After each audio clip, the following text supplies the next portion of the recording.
Welcome back to the Echo's Tales. Today, we're exploring how daily routines are more than just habits, they're a goldmine for learning real-life English. Emily, why do you think routines are so useful for language learners? Great question, Daniel. Daily routines help beginners master essential verbs and time phrases, like wake up, have breakfast, or before bed. These are building blocks for everyday conversations, making English feel practical and less intimidating. Exactly. And as we move through today's episode, notice how routines naturally introduce sequence words. Let's start by breaking down a typical morning. What's usually the first thing you do? Well, like most people, my day starts with waking up and a bit of a struggle with the snooze button. But that's where we get to use time expressions like usually, around 6:45, and after that. It's a simple, relatable context for learners. Let's dive deeper into those first moments of the day.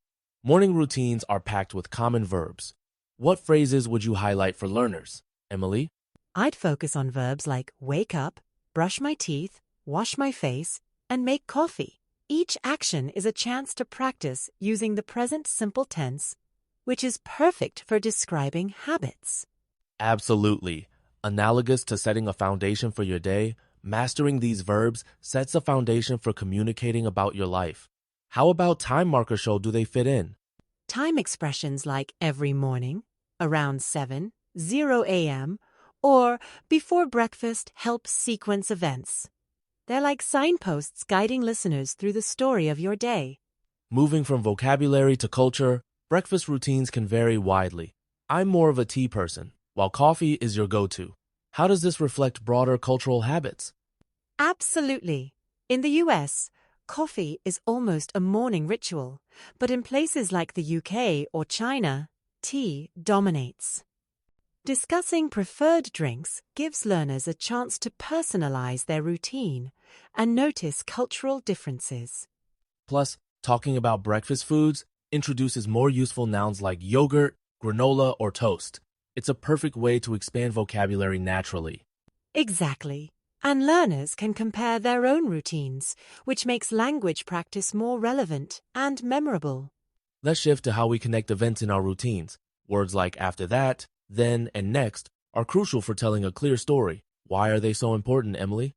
Linking words help listeners follow the order of events. For example, first, I make coffee. Then, I check my phone.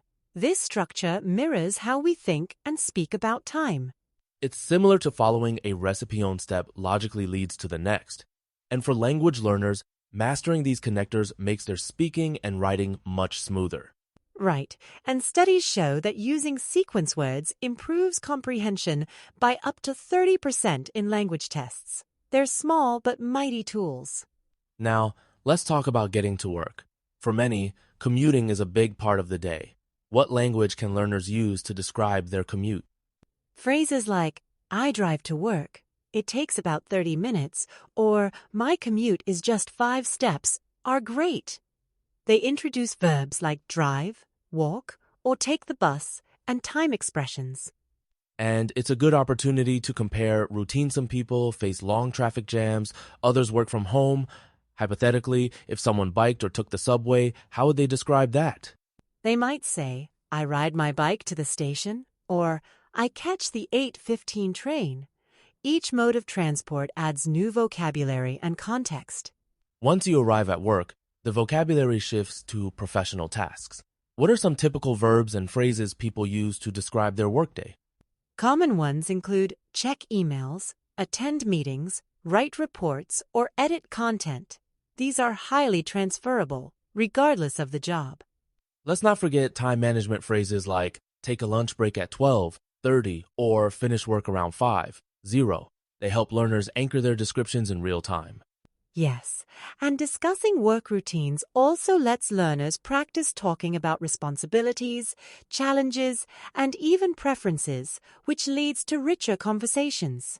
Lunch breaks are another great point for vocabulary expansion. What are some ways people can describe their lunch habits? They can use phrases like, I bring lunch from home, I order takeout, or I grab a sandwich nearby. Learners can also talk about what they eat, introducing food vocabulary. And mentioning meal prep or ordering in opens doors to discussing health, convenience, and even budgeting. For instance, preparing meals ahead of time is a popular topic with many busy professionals. Exactly. According to a 2022 survey, 47% of office workers order lunch at least once a week. Discussing these habits makes English lessons more relevant to real life. Let's transition to what happens after work. How do people typically describe their ways of relaxing in English? Verbs like relax, listen to music, watch TV, or go for a walk are common. Adjectives like cozy, quiet, or peaceful help paint a picture of the atmosphere. And sharing routines, like changing into comfortable clothes or taking a short break, makes the language feel authentic. How might learners discuss unwinding after a stressful day? They could say, I need some quiet time, or I like to disconnect by reading. Each phrase gives insight into personal preferences and emotional states. Evening routines often revolve around dinner and chores. What kind of practical language comes up here? Phrases like make dinner, try new recipes, do the dishes, or even let them sit are all useful. Learners can also use sequencing, like after dinner, to extend their sentences. Describing meals and chores is an excellent way to practice imperative verbs and talk about responsibilities. For example, I sometimes cook pasta when I'm tired versus I always clean up right after eating. Right. And it's a great chance to talk about routines versus exceptions, like when you skip chores or treat yourself to takeout. Finally, let's discuss bedtime routines. What typical phrases do people use to describe winding down at the end of the day? You'll hear sentences like, I take a shower, make some tea, read a book, or scroll on my phone before bed. These show habitual actions and help reinforce the present simple tense. And mentioning the struggle to avoid screens or to get enough sleep is relatable for many. How can learners talk about their bedtime challenges? They might say, I try to sleep by 11, 0, but sometimes I stay up late. It's important to practice both intentions and realities to sound natural. To wrap up, reflecting on your own routine is a powerful learning tool. How can listeners personalize these phrases for better language practice?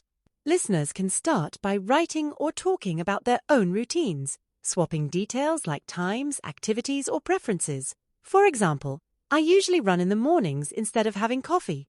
Engaging in this self-reflection not only improves vocabulary but also builds confidence in speaking, and sharing routines with others can spark interesting cultural exchanges. Absolutely. It's all about making English a living language, one that fits your life, not just the textbook.